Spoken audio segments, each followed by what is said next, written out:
నవరాత్రికి కొబ్బరి అన్నాన్ని ఎలా ప్రిపేర్ చేసుకోవాలో ఈ వీడియోలో చూపించబోతున్నాను. ఫస్ట్ అయితే ఒక గిన్నెను తీసుకొని దాంట్లోకి 1 కప్పు బియ్యం వేసి 2 టైమ్స్ నీట్గా క్లీన్ చేసుకొని మరొకసారి వాటర్ పోసేసి కరెక్ట్గా హాఫ్ అన్ అవర్ పాటు నానబెట్టండి. నెక్స్ట్ మిక్సీలోకి ఒక ఫుల్ కొబ్బరిని వేసుకొని గ్రైండ్ చేసుకొని దాంట్లోకి సగం పక్కన పెట్టేసి దీంట్లోకి 2 కప్పుల వాటర్ పోసేసుకొని కొబ్బరి పాలని ప్రిపేర్ చేసుకోండి.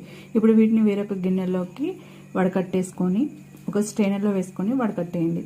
ముందుగా నానబెట్టుకున్న బియ్యం అలాగే ఒక ఫుల్ టేబుల్ స్పూన్ ఆయిల్, చిటికెడంత ఉప్పు వేసుకొని రైస్ లాగా కుక్ చేసుకోండి. కుక్ చేసుకున్న రైస్ని ప్లేట్లోకి వేసుకొని చల్లార్చుకోండి. కడాయిలోకి 2 టేబుల్ స్పూన్ల ఆయిల్ తీసుకొని ఆయిల్ హీట్ అయిన తర్వాత పల్లీలు, పచ్చిశనగపప్పు, మినప్పప్పు, జీలకర్ర, ఆవాలు ఇంకా మిరియాలు వేసుకొని ఫ్రై చేసుకోండి. ఆ తర్వాత పచ్చిమిర్చి, ఎండుమిర్చి, జీడిపప్పు, కరివేపాకు వేసుకొని బాగా ఫ్రై చేసుకొని ముందుగా పక్కకు తీసి పెట్టుకున్న కొబ్బరిని కూడా వేసుకొని ఫ్రై చేసుకోండి.